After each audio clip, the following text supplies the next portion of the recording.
Wondering what life is really like on Canada's wild and crazy West Coast? This podcast is all about the people, the places, and Vancouver Island time. Together, we'll explore this island paradise, a combination of ocean, city, and country living. We'll meet the fabulous locals such as the Fudge Fairy and the Chicken Lady, who have chosen Victoria and Vancouver Island as their home. And we'll learn what makes this place unique and special to those who live here. And now, your host of Vancouver Island Time, Jane Johnston. Hi. Hi, everybody. It's Jane Johnston. I'm with the Briar Hill Group at Remax Camosun and host of Vancouver Island Time. Today, I'm here with Charmaine Allen. We're going to be talking about two areas. So the first is the Dallas Road. We're actually at Cattle Point, which is a popular area on Dallas Road. And the second is Swan Lake, which is an area that Charmaine lives in. So first of all, tell me, even though you live in Swan Lake, why did you choose to come down here to Dallas Road to do the interview today? Well, this area, Dallas Road, being by the beach, is one of my favorite places to be in Victoria. And often I come down here to go for a walk with either by myself on a lunch break, or I'll come down and go for a walk with a friend, hang down at the beach. It's just a place that I find just really peaceful and relaxing and can get grounded. So we'll show you a video of the view here. It's incredible. What do you normally see? Today is a very smoky day because of the fires up in the Okanagan, but what do you normally see when you're looking across the ocean here? Well, there can be lots of boats and whale watching tours. On windy days, there can be not kayakers. Yeah, brave ones. The kiteboarding or parasailing. And there's usually lots of activities, a lot of people around, walking their dogs and just hanging out down here. There's also people flying kites here, do you find? Yes, there are kite flyers. It's kind of cool. So what they do with the kiteboarding is it can be quite wavy here and windy, right? And so they're surfing along the waves and jumping up and down. Have you seen anybody take flight? I have, yes. I think they're quite brave to do that. Courageous. I'm not sure if I'd be able to do it, but I've thought about it.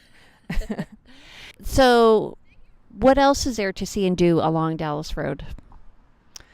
I'm not really sure. That's what I come down here for, just for a walk and hanging out. So we're close to Cook Street Village though, right? Yes. Cook Street Village, there's Beacon Hill Park, close to downtown. There's the Breakwater where you can go for a nice walk as well. So lots around this area. And on Friday nights, I believe, they have the Breakwater Barge, which has a couple of bands that play. I haven't been out. I've heard it's quite nice. Have you been there? I have. I haven't made it this year. Went a few times last year, but just been, I don't know, just busy, but I haven't made it down this year. So I hear it's right beside where the ferries come, or not the ferries, the cruise ships come in. Is it quite cool at night when you were there? Can be a little windy and cool. It's lots of people around and lots of fun. Cool. And the music good? It is. It's good. Yeah, you want to get down early because sometimes with the bands, if you don't get down early enough, you're standing in line up and that's no fun. Okay, so I know that you run your business out of this area, just in the Fairfield area. Any favorite places to eat down here that you would recommend to anybody visiting Victoria? Bubby's Kitchen is a favorite, and there's a little Japanese restaurant in Cook Street Village. I don't remember the name of it, but they have really good food there. I often visit. What does Bubby serve? Oh, all sorts of yummy food. My favorite is their sesame chicken, and then often I go down to the Fairfield Bakery. They have lunches and all sorts of yummy things down there. Yeah. And sorry, you were going to say one more thing about another restaurant in Fairfield. It was the Cottage Bakery on Fairfield Road. Yeah. I love it. It's like authentic French. Yes. Yeah. Yeah. I thought it had closed, but was it closed and then reopened, or did I just hear wrong? No, it's been open. Yeah.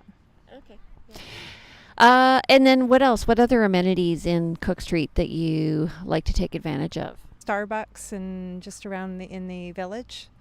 It has a nice feel, that area, right? Yeah, it's lovely. So anybody from Toronto will know Toronto's made up of a series of small neighborhoods. I find it kind of reminds me of Forest Hill Village, where I lived in Toronto for a few years. Very central. Everything is there, right? Like there's a grocery store and a pharmacy and everything you need. Is there a liquor store there? There is a liquor store. Yeah, they just opened up. And there's a new apartment building going up there. There's a lot of character homes that are being renovated. And behind us, you can see there are a lot of old homes being renovated right on the ocean. So these are million-plus homes now. So you run your company out of Fairfield, right? Yes, I run it out of Moss Healthcare Center on Moss Street. And it's a collaboration of other health practitioners, dentistry, massage, chiro, psychologists, naturopaths, and there's another esthetician there as well. Yeah, and there's also a vet's place around there too, right at the corner of Moss. We're talking two different areas, Moss and Fairfield, though, right on the corner there. Right, we're at Moss and May. Okay, so let's talk a bit about the other area that you actually live in. So that's in the Swan Lake district. So Saanich is just northwest of the city, and it's east of the highway. What do you like about that area? Well, I love going for a walk around Swan Lake. It's my go-to for my morning run, and there's also the community gardens that are close by that I'll often go for an evening stroll around the gardens, and then it's close to Galloping Goose Trail. So, anything you've seen in Swan Lake that's interesting? Like, it has a little reserve in it, so like an eco center in there. Anything you've seen? Usually see eagles and different ducks and birds and geese, and haven't really seen any beautiful birds around. Yeah. I like one thing that I like about Victoria is it kind of has these little hidden treasures with parks all over the place. How did you discover those community gardens? Were you just walking by? Is it easily accessible? Well, I have a view from them from my suite where I live, and so I love sitting, having breakfast, and just looking at the gardens in the morning. It's quite beautiful. Are those maintained by the community, or are they public?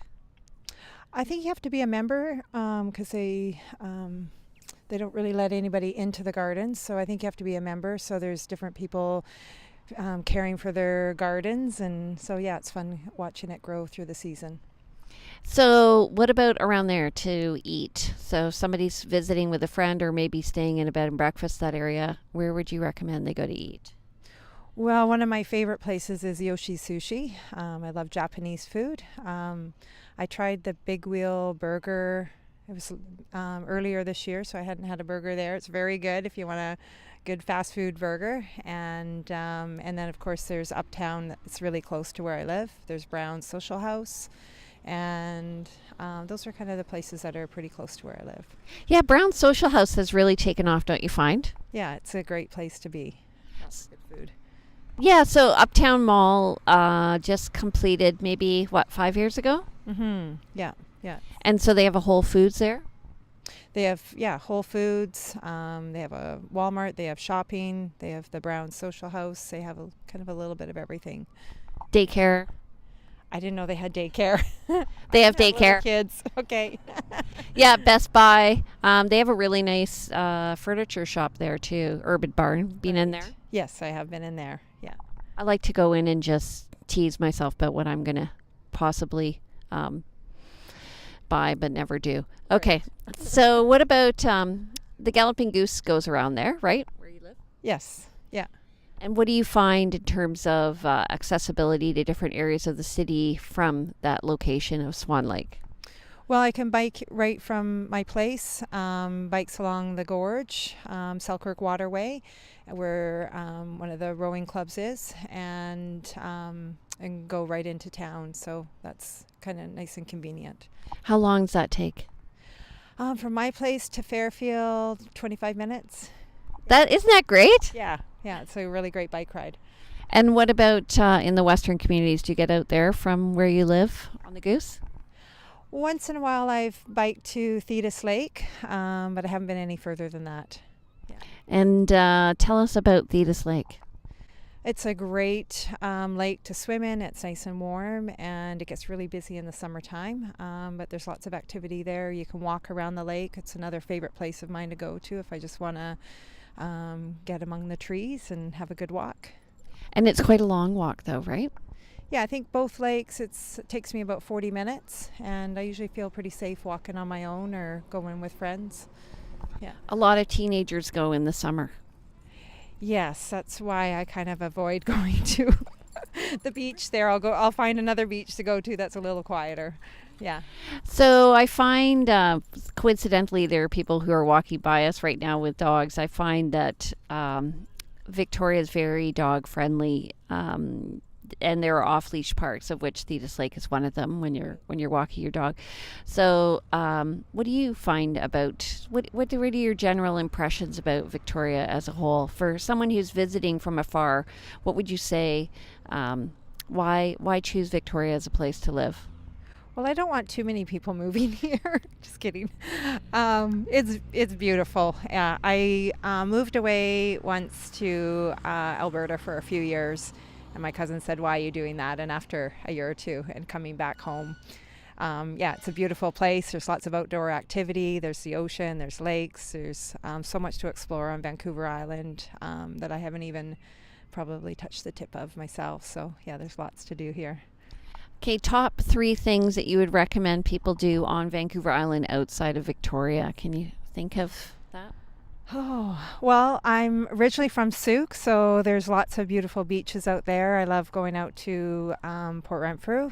There's great beaches and different hiking places out there. Botanical Beach? Botanical Beach, yeah. And there's French Beach, and there's Mystic and China Beach, and so that's kind of where those are some of my favorite places to go.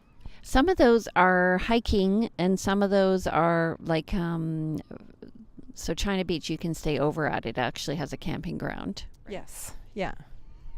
And how far away are those from Victoria? I think China Beach is a good hour drive. Port Renfrew, I think an hour and a half, hour and 45, yeah. I actually went there, so I went there a few weeks ago, and it was the first time I'd been back in 17 years. And I went with my family, with my kids. And I came out here from Toronto to teach one summer marine environmental science.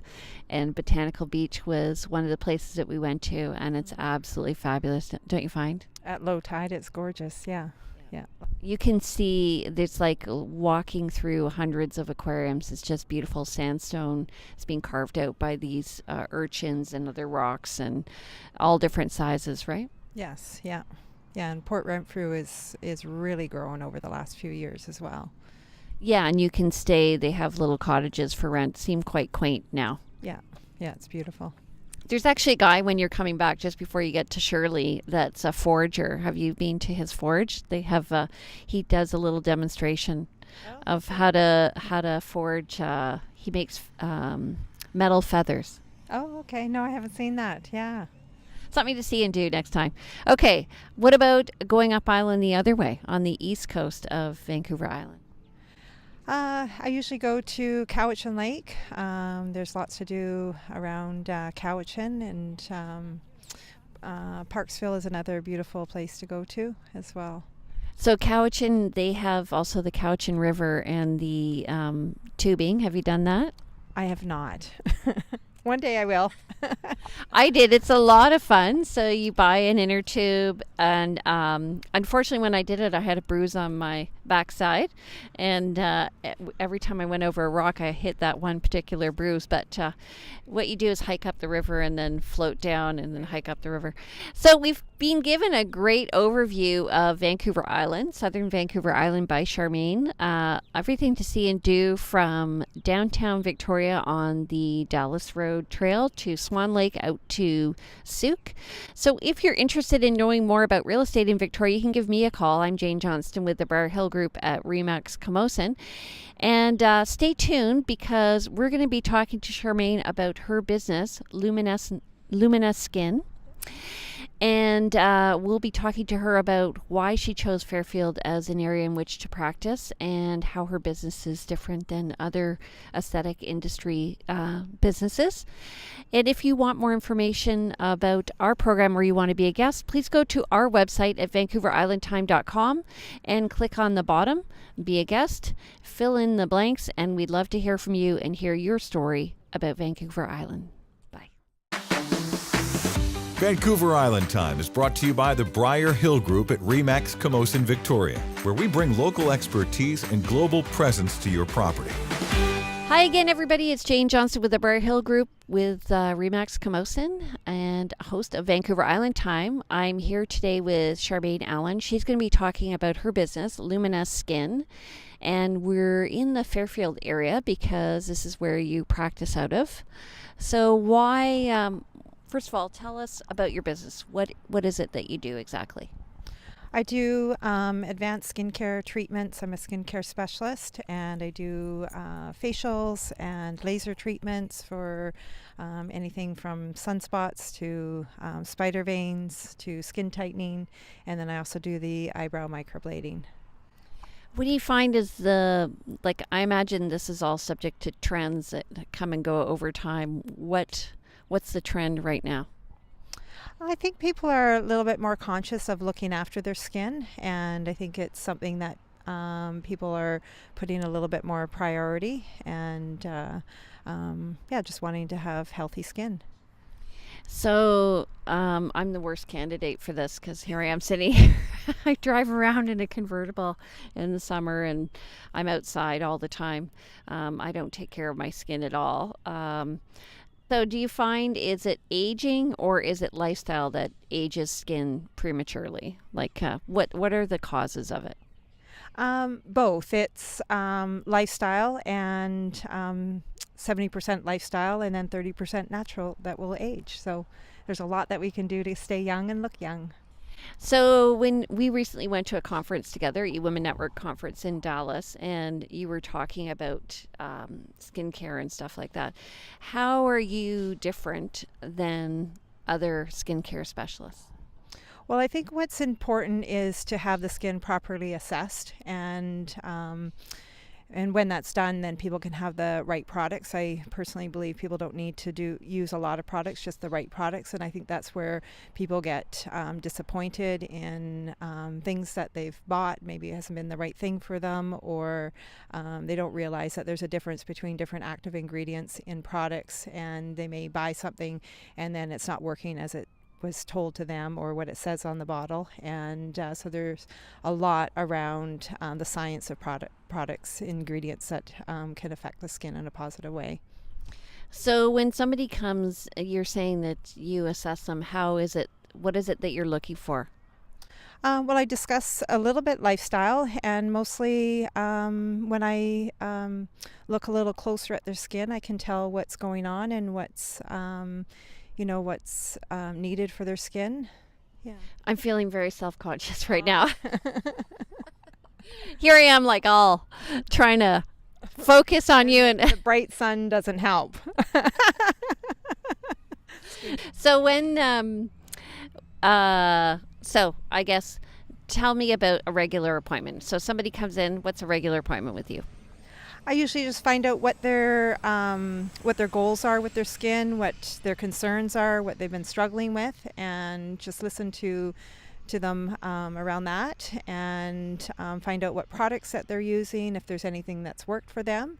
And then I do a skin analysis, so I look a little closer under a magnifying lamp and do my skin analysis that way. And always, people are a lot more critical on themselves than what's necessary. I think we're like that as human beings.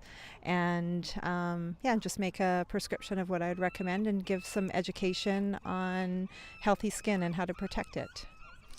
What about sunscreens? Off the counter sunscreens, what do you recommend? Because we're in an area where there's 3 months of solid sunshine here.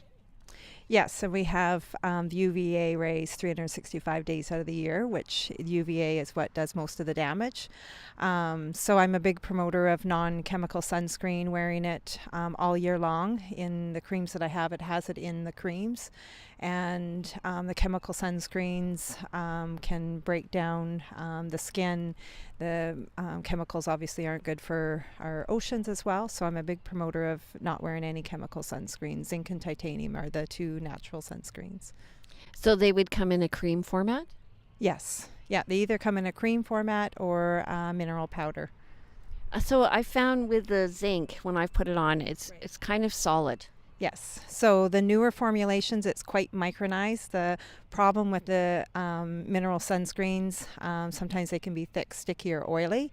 And so the newer sunscreens, they've perfected that, so it goes on nice. They will go on a little bit white, but once you rub it in, it blends in quite well. So.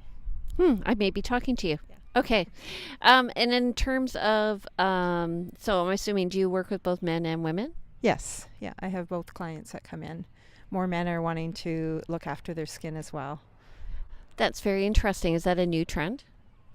I think, yes, it's over the last number of years, but I think men are recognizing that they want to be either pampered or care for their skin as well. So the newest thing is microblading. yes. Do you find, so what's the age group of people coming in for microblading? Kind of all ages. A lot of times it is a lot of older people that have lost their eyebrows, but it can be anywhere from age 30 to into their 60s. So it just depends. Everyone's eyebrows grow differently. I have my style is to do a little bit more of a natural approach that enhances people's face and just looks real natural on them. So I went and got my eyebrows dyed the other day because with being in the sun all the time, they totally bleach out and I look like Guinan from Star Trek. Right. Well, tinting is another option as well. Yeah, and I felt like Groucho Marx. Do I look like Groucho Marx? No, you look great. Anyway, I guess the first time that you get it done, do people respond that way? Like, oh my God, look at my eyebrows. If they look natural, I think people almost don't even really notice when something looks real natural. Something can look different about them, but you don't want anything sticking out too much. Okay, what about eyelashes? So we'll just go down the face. So eyelashes, do you do eyelashes, or what do you recommend for people? Do you have like that serum or that people put on? Yeah, I don't do lash extensions, but that is a good option. And I do have a lash growth serum that works quite well. And so that's usually what I recommend. That's what I prefer for myself. I've worn the lashes before, but I don't know, just going in, I'd rather go and spend my money on a massage or something like that. So with a lash growth serum, I find for myself, I only have to put on a very little bit of mascara and I've got nice long lashes from it. Yeah, she does. They look really good. We should do a close-up of your eyelashes. Okay. Oily area here. How to take care of that? Well, there's different serums that you can have put on to reduce the oil secretion. There's mattifying serum or a retinol. A low-dose retinol can regulate the oil glands. Hydrofacial is really great for cleaning out the pores and that sort of thing. Is a hydrofacial, what's the process for that, actually? Well, hydrofacial is a newer version of microdermabrasion. It's done with different serums, a very light peel to clean out the pores and do an exfoliation on the skin. And then we put different serums on to either treat or nourish the skin. And then the last one is the one to hydrate. It's what brings a nice glow to the skin, and it's a very popular treatment. Do you recommend that after a vacation where someone's been out in the sun or after the summer? It can be done anytime. Seasonally is always a good time to do a facial, but for sure after you've been in the sun a lot or a holiday, that sort of thing. Are there any treatments that, I'm asking lots of personal questions because I don't know anything about this business, but are there any treatments where you think, okay, after you get the treatment, you do not go out in public for a few days because, your face might be inflamed or anything like that? Well, with hydrofacial, you are a little pink for half an hour to an hour. I do some other advanced treatments. I do microneedling, which, yes, you are pretty red, just as though you've had a bit of a sunburn look. And so you're red for a few days. You can cover it up with mineral powder the next day, but you're pretty red. That treatment is used for either acne scarring, so it works really quite well with that, stretch marks for on the body, and also an anti-aging treatment to reduce fine lines and wrinkles as well. People really love the results of that. What about for rosacea? That's a big hot topic on people.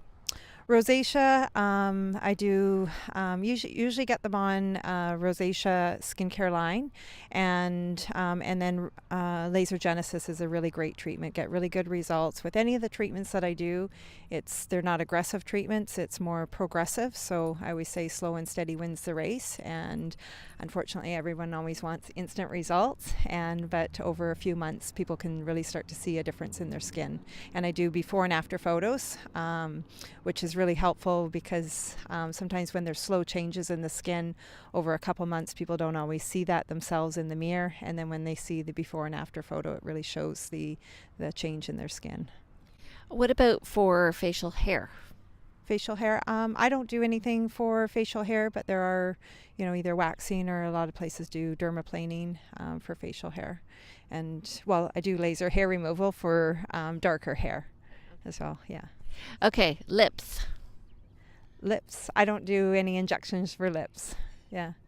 Recommend any makeup for lips, lipsticks? Well, I use the Glow Mineral makeup line, and so we carry the lip colors from that. And you do get a little bit of lip plumping from laser genesis, but if people want enhanced lips, it's probably better to go somewhere else. I always think that looks funny, don't you? It does.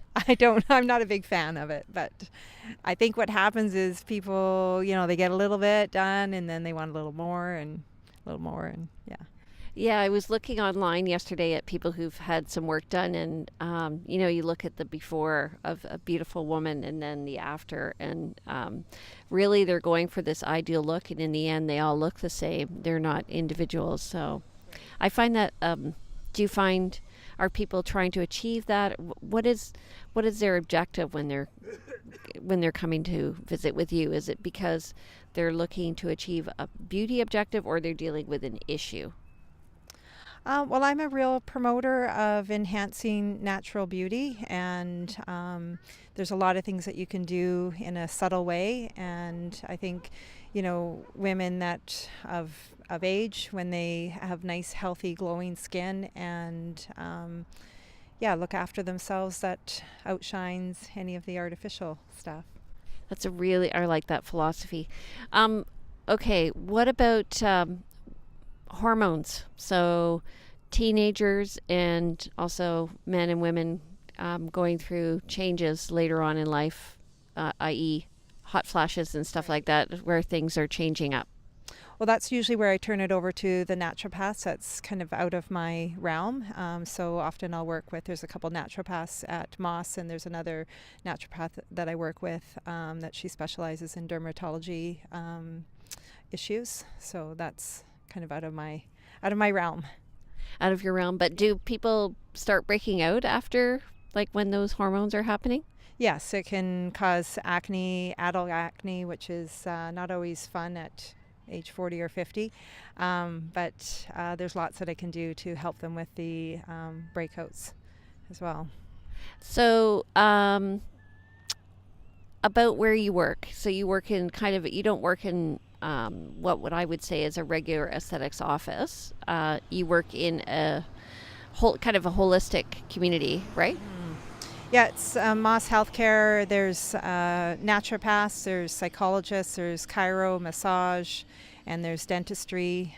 It's a really awesome group of people that work at Moss Healthcare. So we all sort of collaborate together, and it's a great kind of one-stop shop for people.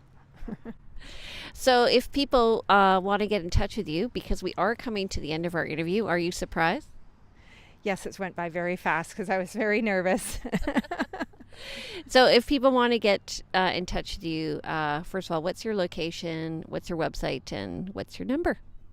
My website is luminesceskin.com, and my phone number is 250-661-7994, and I'm located at Moss Healthcare Center. Great. If you have any questions that you want to talk to Charmaine about, give her a call. If you want to visit her website and book, can they book online? Yes. You can book online. And if you have any questions about the Fairfield area, get in touch with me. I'm Jane Johnston with the Bar Hill Group at Remax Camosun and host of Vancouver Island Time. We'd love to hear your story about your area. So you can visit us at Vancouver Island Time. We're also on Facebook as Vancouver Island Time. And you can find us on your podcasts wherever you subscribe. So tune in and welcome to the neighborhood. Have a great day. Welcome to the neighborhood. We hope you have had some insight into West Coast living. If you know of someone or someplace that should be highlighted in our podcast, we'd love to hear from you. Please go to VancouverIslandTime.com and click on our Connect button. See you next week on Vancouver Island Time with Jane Johnston.